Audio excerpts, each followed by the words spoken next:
Akanksha Singh, welcomes you on YouTube channel way to JRF।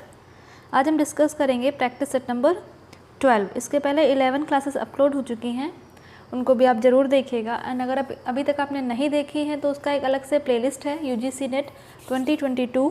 इसका link जो है वो आपको डिस्क्रिप्शन बॉक्स में मिल जाएगा, वहाँ पे आपको सारी क्लासेस एक साथ मिल जाएंगी। और ये जो प्रैक्टिस सेट है ये UGC NET असिस्टेंट प्रोफेसर, और अगर आप होम साइंस से रिलेटेड किसी और भी कॉम्पिटिटिव एग्ज़ाम की प्रिपरेशन कर रहे हैं तो उसके लिए भी आपको ये हेल्प करेगा। सो स्टार्ट करते हैं। उससे पहले अगर अभी तक आपने चैनल सब्सक्राइब नहीं किया है तो चैनल को भी सब्सक्राइब ज़रूर कर लीजिएगा और अपने फ्रेंड्स के साथ ज़्यादा से ज़्यादा शेयर करिए एंड वीडियोस को लाइक एंड शेयर ज़रूर करिएगा। ये सोशल मीडिया हैंडल्स हैं, ये है टेलीग्राम ग्रुप, यहाँ पे क्विज़ होता है जिसको आप फ्री ऑफ कॉस्ट ज्वाइन कर सकते हैं। इसका लिंक भी आपको डिस्क्रिप्शन बॉक्स में मिल जाएगा। ये इंस्टाग्राम हैंडल है, ये है फेसबुक पेज। अगर कोई क्लास का लिंक या कोई क्लास आपको यूट्यूब चैनल पे नहीं मिल रही है तो उसका लिंक आपको ये फेसबुक पेज पे मिल जाएगा, तो आप यहाँ से भी जो क्लास है उसको आप देख सकते हैं। सो सबसे पहला क्वेश्चन क्या है, व्हाट इज फैशन। फैशन क्या है? ऑप्शंस हैं get up the clothes, style that is most important at a given time, associated with wearing clothes related to children cloth, popular accessories that are use to decorate home. तो fashion क्या है? किसी एक time में जो बहुत ज़्यादा popular होता है कपड़ा या बहुत ज़्यादा कोई चीज़ पॉपुलर होती है उसको हम बोलते हैं ना कि अभी फैशन में चल रहा है। तो कोई स्टाइल जो किसी एक टाइम के लिए बहुत ज़्यादा पॉपुलर हो गई, सबको अच्छी लग रही है, उसको हम बोलते हैं फैशन। तो ऑप्शन नंबर जो बी है ये सही हो जाएगा कि फैशन ये है कि एक गिवन टाइम में, एक टाइम में कोई स्टाइल है, कोई कपड़ा है, कोई क्लॉथ है या कुछ भी चीज़ है जो बहुत ज़्यादा फेमस हो रही है या लोग उसको पसंद कर रहे हैं, वो बिल्कुल पॉपुलर हो रहा है, तो उसको हम बोलते हैं फैशन।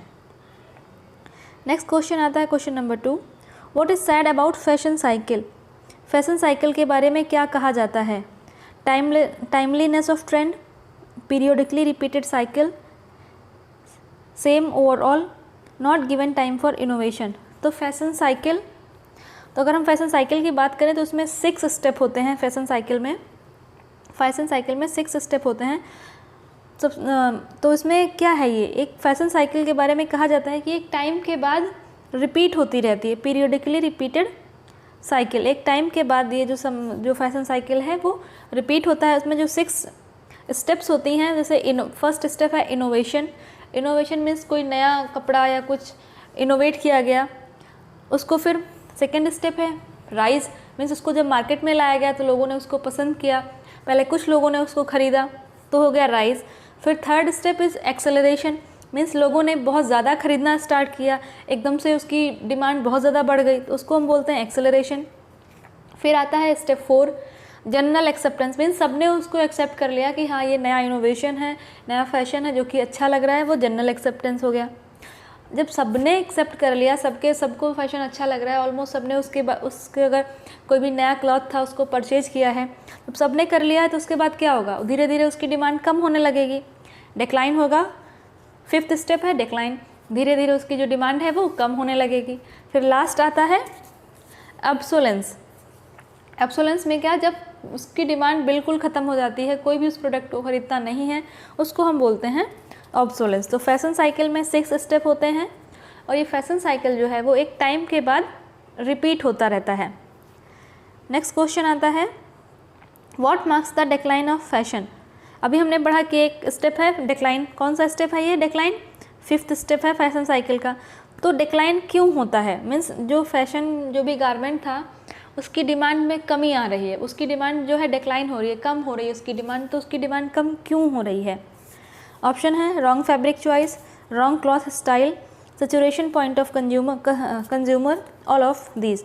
तो हमने क्या पढ़ा डिक्लाइन में कि जब मांग है वो कम होने लगती है, जिस फैशन को सबने एक्सेप्ट कर लिया, जब सबने एक्सेप्ट कर लिया उसके बाद उसकी डिमांड जो है वो कम होने लगी। तो saturation point of consumer means सबके पास वो क्लॉथ या जो भी फैशन था वो सबके पास पहुँच गया है, अब कोई नहीं ऐसा नहीं है जिसके पास ये फैशन ना पहुँचाओ। तो फिर उसके बाद धीरे धीरे उसकी डिमांड जो है वो कम होने लगेगी। तो मीन्स सबके पास फैशन जब पहुंच गया उसकी डिमांड कम होने लगी, उसको हम बोलते हैं डिक्लाइन।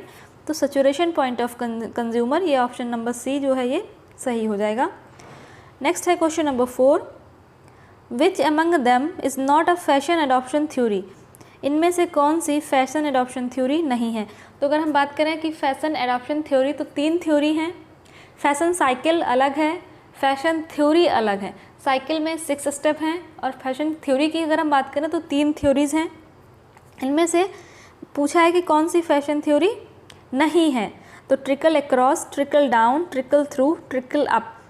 तो ट्रिकल थ्रू जो है ये कोई फैशन थ्योरी नहीं है। Trickle across, trickle down and trickle up ये 3 फैशन थ्योरी हैं। ट्रिकल थ्रू ये फैशन थ्योरी नहीं है। तो ट्रिकल अक्रॉस ये क्या है? ट्रिकल अक्रॉस मीन्स फैशन एक, जैसे ये हो गया हमारा अपर क्लास, ये हो गया मिडिल क्लास, ये हो गया लोअर क्लास। ठीक है, 3 क्लास है, 3 क्लास के अकॉर्डिंग ये फैशन थ्योरी बनाई गई थी। अक्रॉस मीन्स जो कहीं भी इधर उधर मूव कर सकता है, तो एक कोई सोशल इकोनॉमिक ग्रुप लेके उस ग्रुप के अकॉर्डिंग फैशन थ्योरी को डेवलप किया। तो मोस्टली अपर क्लास में भी लोग कम हैं, सबसे ज़्यादा लोग हमको कहाँ मिलते हैं? मिडिल क्लास में। तो मिडिल क्लास को मेन एम रख के उसके अकॉर्डिंग फैशन थ्योरी को तैयार किया, उसको कहते हैं trickle across theory. Means middle class के लिए तैयार किया। अब हो सकता है उसमें से कुछ अपर क्लास को अच्छा लग गया तो उसने परचेज कर लिया, कुछ लोअर क्लास को अच्छा लग गया तो उसने भी परचेज कर लिया।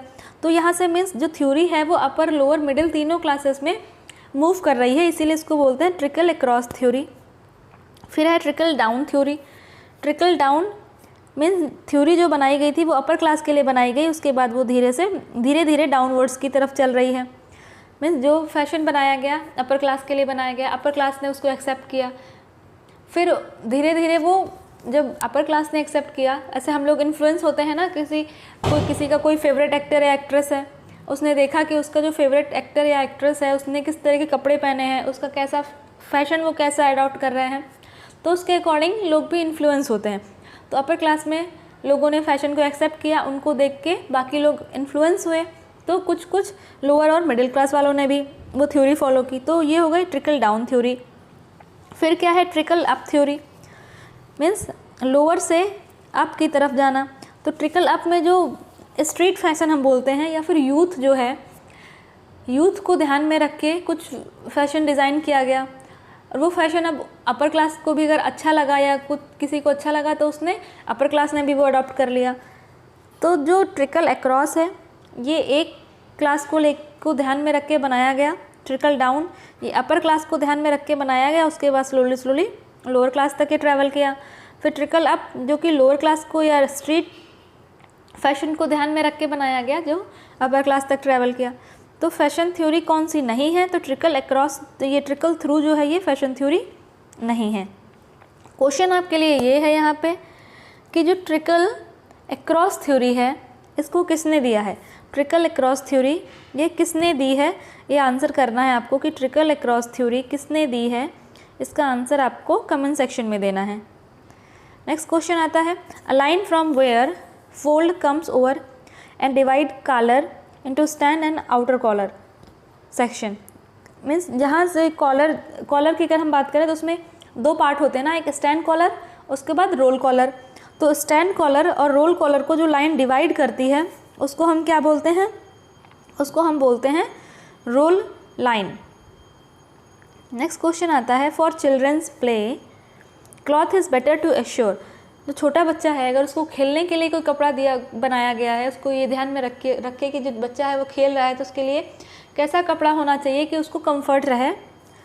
तो ऑप्शंस क्या हैं? Large pockets, comfort, freedom of movement या एब्जॉर्बेंसी। तो हम जब बात करते हैं किसी एथलेटिक की, या हम बात करते हैं मूवमेंट की, या हम बात करते हैं कोई खेल रहे हैं, तो उसके लिए कैसा कपड़ा चाहिए जिसमें फ्रीडम ऑफ मूवमेंट हो, जिसमें हाथ पैर इजीली मूव कर सकें।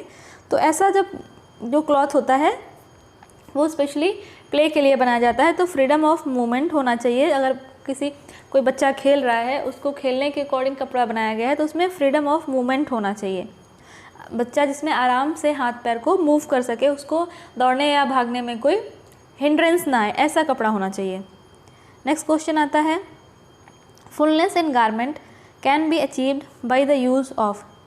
जो गारमेंट हैं इनमें फुलनेस कैसे अचीव की जाती है? फुलनेस मतलब बहुत ज़्यादा घेर या स्पेस कैसे बनाया जाता है कपड़ों में? जैसे कुछ फ्रॉक टाइप है तो फ्रॉक में बहुत ज़्यादा घेर कैसे बनाया जाए, उसमें स्पेस कैसे क्रिएट किया जाए, तो उसको हम बोलते हैं फुलनेस। तो ऑप्शंस क्या हैं, dart, pleats, tucks, all of these. तो आंसर जो है वो हो जाएगा ऑल ऑफ दीज। डार्ट्स को यूज़ करके, प्लीट्स को, टक्स को, इन सब को यूज़ करके जो है फुलनेस को बढ़ाया जा सकता है। नेक्स्ट क्वेश्चन आता है, a line where collar is joint to neck. जहाँ पे कॉलर को नेक से जोड़ते हैं उस लाइन को क्या कहते हैं? जब कॉलर को नेक से जोड़ रहे हैं तो उसको हम कहेंगे नेक लाइन। तो ऑप्शन नंबर जो ए है ये सही हो जाएगा, नेक लाइन। जहाँ पे कॉलर गले से जोड़ी जाती है उसको हम बोलते हैं neck line. What makes an object three dimensional. Three dimensional में क्या होता है, कैसा ऑब्जेक्ट होता है? जिसमें हाइट, विड्थ और डेप्थ तीनों चीज़ें हों उसको हम बोलते हैं थ्री डायमेंशनल। तो यहाँ पे देखो हाइट और लेंथ दोनों का मीन्स क्या है, ऊंचाई। तो ऑप्शन हमारे पास कौन सा है, 1, 2, 4 मीन्स लेंथ, विड्थ और डेप्थ। तो यहाँ पे अगर आपको हाइट लिखा होता, लेंथ ना लिखा होता तब भी सही था। लेंथ दिया है, हाइट नहीं दिया है, तब भी ये सही है। तो आपको ऑप्शंस के अकॉर्डिंग कभी कभी आंसर सेलेक्ट करने रहते हैं कि कौन सा ऑप्शन जो है वो बेस्ट सूट हो रहा है। तो थ्री डायमेंशनल कौन से होते हैं, जिनमें लेंथ, विड्थ और डेप्थ तीनों चीज़ें हों, इस टाइप के ऑब्जेक्ट को हम थ्री डायमेंशनल बोलते हैं। तो ऑप्शन जो सी है ये सही हो जाएगा। नेक्स्ट है question number 10, arrange the correct threading sequence pattern of swing machine. जो मशीन है, सिलाई मशीन है, जब उसमें धागा डालते हैं तो धागा डालने का प्रॉपर सीक्वेंस क्या है ये आपको बताना है। तो सबसे पहले क्या है, जो धागे वाली रील है उसको किस में रखते हैं, स्पूल। स्पूल के बाद जो हम बात करते हैं कि जो मशीन है, मशीन की जो मेन बॉडी है उसको हम बोलते हैं टेंशन डिस्क। तो टेंशन डिस्क के ऊपर से थ्रेड ले जाके फिर थ्रेड टेकअप लीवर, जो लीवर है उसमें जाता है और सबसे लास्ट में किस में जाता है, निडल में। तो आपको अगर सारे ऑप्शंस नहीं पता है तो आप एलिमिनेट करके भी यूज़ कर सकते हो। अगर हम जब धागा डालें तो सबसे लास्ट में किस में डालते हैं, निडल में। तो यहाँ ऑप्शन से भी आप देख सकते हो कि एक ही ऐसा ऑप्शन है जिसमें निडल लास्ट में दे रखा है। तो ऑप्शन नंबर जो बी है ये सही हो जाएगा। सबसे पहले जो धागे वाली रील है उसको हम स्पूल में रखते हैं, उसके बाद वहाँ से धागा टेंशन डिस्क के थ्रू होते हुए टेकअप लीवर पे आता है जहाँ से धागा मशीन को जाता है, उसके बाद हम देते हैं निडल में। तो ऑप्शन नंबर जो बी है ये सही हो जाएगा। नेक्स्ट क्वेश्चन आता है, which among the following are design element. इनमें से कौन से डिज़ाइन एलिमेंट हैं? ऑप्शंस हैं dot, texture, both A and B, none of this. Means ऐसे डिज़ाइन एलिमेंट कौन कौन सा है, डॉट एंड टेक्सचर, इन दोनों को यूज़ करके डिज़ाइन बनाया जा सकता है। तो ऑप्शन नंबर जो सी है ये सही हो जाएगा। बोथ डॉट एंड टेक्सचर जो है ये डिज़ाइन एलिमेंट हैं। नेक्स्ट क्वेश्चन आता है, sleeves most appropriate for infant garment. Infant garment के लिए, बच्चों के जो छोटे बच्चे हैं उनके लिए जो कपड़े बनाए जाते हैं उनमें किस तरह की स्लीव्स होनी चाहिए जिससे जो बच्चे हैं उनको मूवमेंट में फ्रीडम हो और स्लीव्स की वजह से बच्चों में कोई दिक्कत ना हो। तो ऐसे कौन सी स्लीव्स होती हैं? ऑप्शंस हैं पफ्ड, सैडलर, किमोनो एंड रैगलान। तो किमोनो और रैगलान स्लीव्स ऐसी स्लीव्स हैं जिनमें फ्रीडम ऑफ मूवमेंट ज़्यादा होता है। तो ऑप्शन नंबर जो सी है ये सही हो जाएगा। किमोनो और रैगलान स्लीव्स मोस्टली जो इन्फेंट हैं, उनके इन्फेंट बच्चों के जो कपड़े हैं उनमें किमोनो और रैगलान स्लीव्स बनाई जाती हैं, क्योंकि इससे जो बच्चों को जो है वो फ्रीडम, जो मूवमेंट की फ्रीडम है वो मिलती है। ये स्लीव्स बच्चों को दिक्कत नहीं करती हैं। तो ऑप्शन जब सी है ये सही हो जाएगा। नेक्स्ट क्वेश्चन आता है question number 13, which among the following is said to be component of fashion. इनमें से फैशन का कंपोनेंट कौन सा है? ऑप्शंस क्या है, स्टाइल, एक्सेप्टेंस, फॉर्मेशन, टाइमलीनेस। तो हमने अभी पढ़ा फैशन साइकिल में क्या है, सबसे पहले स्टाइल जो फेमस हो रही है, उसके बाद लोग उसको एक्सेप्ट कर रहे हैं और एक टाइम के बाद वो डिक्लाइन होने लगा है। तो फैशन के जो कंपोनेंट हैं उसमें स्टाइल है, एक्सेप्टेंस है, टाइमलीनेस है, फॉर्मेशन नहीं है। तो 1, 2 और 4 ऑप्शन नंबर जो डी है ये सही हो जाएगा कि जो फैशन के जो कंपोनेंट हैं जो फैशन को अफेक्ट करते हैं, एक तो स्टाइल, उसके बाद लोगों ने वो स्टाइल को कितना एक्सेप्ट किया है और कहाँ तक एक्सेप्ट किया है, कितने लोगों ने एक्सेप्ट किया है, कब उस स्टाइल की जो डिमांड है वो कम होने लगी है। तो टाइमलीनेस। तो ये सब चीज़ें जो हैं फैशन कंपोनेंट में आते हैं। तो जो फॉर्मेशन है ये फैशन कंपोनेंट में नहीं आता है। तो क्वेश्चन आपके लिए ये था कि जो ट्रिकल अक्रॉस थ्योरी है उसको किसने दिया है, ये आपको कमेंट सेक्शन में, इसका आंसर आपको कमेंट सेक्शन में करना है। नेक्स्ट क्वेश्चन आता है, which of the following are example of using diagonal lines in clothing design. Clothing design में जब डायगनल लाइन यूज़ होती हैं तो उसका कोई एक एग्जाम्पल बताओ। तो क्या है example? Raglan sleeve, halter top, fish dart, box pleat. तो जो हम डायगनल लाइन को यूज़ करके जो क्लॉथ डिज़ाइन किए जाते हैं वो हाल्टर टॉप्स होते हैं, इनमें डायगनल लाइंस होती हैं। नेक्स्ट क्वेश्चन आता है, matching, match the following. List 1 को लिस्ट 2 से मैच करना है। लिस्ट 1 में क्या है, कुछ टर्म्स दिए हुए हैं, fad, classic, apparel and garment. Fad means ऐसा स्टाइल जो बहुत, ऐसा कोई फैशन जो आया और कब चला गया पता ही नहीं चला, शॉर्ट टर्म के लिए कोई फैशन आया उसको हम बोलते हैं फैड। तो फैड मतलब टेम्परेरी एंड पासिंग फैशन, कब फैशन आया कब निकल गया पता ही नहीं चला। क्लासिक हम बोलते हैं ना कि साड़ीज़ क्लासिक हैं, एवरग्रीन हैं, इनको कभी भी पहन सकते हैं, तो ऐसा फैशन जो हमेशा चलता रहता है तो उसको हम बोलते हैं क्लासिक। तो style that continuous when fashion changes, कितने भी फैशन चेंज हो जाए बट कुछ चीज़ें होती हैं जो हमेशा चलती रहती हैं, उनको हम बोलते हैं क्लासिक। तो 3। उसके बाद apparel. Apparel means refers to mens, womens और चिल्ड्रंस क्लॉथिंग। जो क्लॉथ्स होते हैं उनको हम अपैरल भी बोलते हैं, तो अपैरल ये हो गया। उसके बाद गारमेंट, कोई एक स्पेसिफिक पर्टिकुलर कपड़े को हम बोलते हैं ना गारमेंट, तो उसको हम एक पर्टिकुलर कोई एक स्पेसिफिक कपड़ा है उसको हम बोलते हैं गारमेंट। तो ये हो जाएगा 2। तो कौन सा ऑप्शन सही है? 1, 3, 4, 2। ऑप्शन नंबर जो ए है ये सही हो जाएगा। नेक्स्ट क्वेश्चन आता है, what are the factors that influence fashion. क्या फैक्टर हैं जो फैशन को इन्फ्लुएंस करते हैं? ऑप्शंस क्या हैं? Economic factor, social factor, political factor and technological factor. तो जो अगर हम बात करें कि फ़ैशन को कौन इन्फ्लुएंस करता है तो सबसे पहला इकोनॉमिक फैक्टर भी इन्फ्लुएंस करते हैं। हमने अभी थ्योरीज में पढ़ा कि अपर क्लास के लिए कौन सा फैशन बना, कौन सी फैशन थ्योरी बनी, लोअर क्लास के लिए कौन सी फैशन थ्योरी बनी, फिर वो कैसे उसका मूवमेंट होता है, तो इकोनॉमिक फैक्टर भी। उसके बाद सोशल फैक्टर मीन्स कौन से ग्रुप में कौन से लोग आ रहे हैं, लोगों को ध्यान में रख के भी फैशन डिज़ाइन किया जाता है, तो सोशल फैक्टर। पॉलिटिकल फैक्टर भी, और टेक्नोलॉजिकल फैक्टर मीन्स क्या टेक्नोलॉजी यूज़ हो रही है, उस चीज़ को बनाना कितना आसान है। तो ऑल ऑफ दीज इसका जो है ये करेक्ट आंसर हो जाएगा। फैशन को economic factor, social factor, political factor and technological factor, सारे फैक्टर्स जो हैं वो अफेक्ट करते हैं, इन्फ्लुएंस करते हैं। नेक्स्ट क्वेश्चन आता है, which among the following present the fashion cycle. इनमें से कौन सा फैशन साइकिल को प्रेजेंट करता है? तो यहाँ पे फैशन साइकिल को प्रेजेंट करना मीन्स फैशन साइकिल के स्टेप्स के बारे में पूछ रहा है। तो हमने पढ़े हैं फैशन साइकिल के 6 स्टेप, यहाँ पे दिया है 4, innovation, acceleration, decline and obsolescence. तो ये चारों स्टेप हमने फर्स्ट सेकंड क्वेश्चन में डिस्कस किए थे कि, तो ऑल ऑफ दीज का जो है ये करेक्ट आंसर हो जाएगा। इनोवेशन मीन्स कोई नया फैशन इनोवेट किया।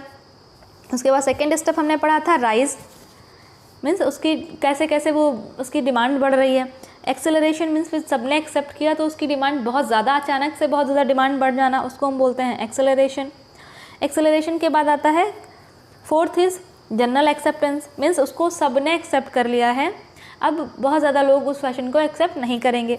जब जनरल एक्सेप्टेंस हो गया उसके बाद 5th स्टेप आता है डेक्लाइन मीन्स धीरे धीरे उसकी डिमांड कम होने लगती है। फिर आता है 6th स्टेप ऑब्सोलेंस, जब डिमांड बिल्कुल कम हो जाती है। तो ऑल ऑफ दीज जो है ये इसका करेक्ट आंसर हो जाएगा। नेक्स्ट क्वेश्चन आता है, how can one determine texture. अगर हम टेक्सचर की बात करें तो अगर हमने कोई चीज़ या कुछ सामान हाथ में लिया तो हाथ में हमको कैसा फील हो रहा है उसको हम टेक्सचर बोलते हैं ना। जैसे रफ़ सरफेस पे हाथ लगाए तो रफ़ रफ़ लगता है, सिल्क का कपड़ा छुआ तो बहुत स्मूथ लगता है, फाइन लगता है। तो ये क्या है, ये टेक्सचर है जो हमको हाथ में फील होता है। तो ऑप्शंस क्या हैं, फाइबर, यार्न, फैब्रिक, फिनिश।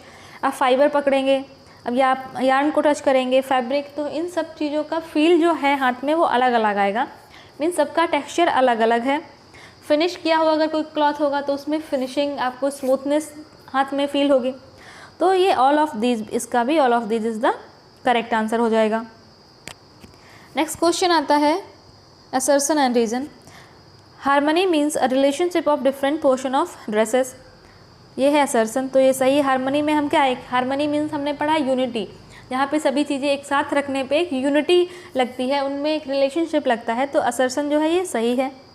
उसके बाद रीज़न क्या है, harmony is achieved through judicious use of colour, shape and texture to give a feeling of oneness. और हारमनी अचीव कैसे की जाती है? कलर्स का यूज़ करके, शेप, टेक्सचर, इन सब चीज़ों को ऐसे यूज़ किया जाए कि वो जो भी चीज़ बना रहे हैं उसमें एक रिलेशनशिप दिखे, एक वननेस मतलब एकता की भावना दिखे, एक जैसा दिखे। तो ये इसका रीज़न भी सही है। तो ऑप्शन नंबर जो ये डी है, ये both A and R true and R is the correct explanation of A. Next question आता है, what is said to be particular article of apparel. अभी हमने मैचिंग में डिस्कस किया था कि पर्टिकुलर आर्टिकल को हम क्या कहते हैं। अपैरल में कोई एक पर्टिकुलर आर्टिकल है, उसको हम कहते हैं गारमेंट। ठीक है, तो ऑप्शन नंबर जो बी, कोई एक पर्टिकुलर कपड़ा है उसको हम क्या कहेंगे, उसको हम कहते हैं गारमेंट। जो क्वेश्चन था आपके लिए ट्रिकल अक्रॉस थ्योरी, उसको किसने दिया है, ये आपको आंसर करना है कमेंट सेक्शन में। एंड आपको ये क्लास, ये वीडियो कैसा लगा ज़रूर बताइएगा। एंड सभी लोग अपना आंसर ज़रूर बताइएगा कमेंट सेक्शन में, आप आंसर करिए। एंड वीडियो को बहुत ज़्यादा से ज़्यादा शेयर करिए। एंड अभी तक अगर आपने चैनल सब्सक्राइब नहीं किया है तो चैनल को भी सब्सक्राइब जरूर करें, अपने फ्रेंड्स के साथ शेयर करें। मिलते हैं नेक्स्ट वीडियो में, तब तक के लिए wish you all the very best, good luck, bye bye.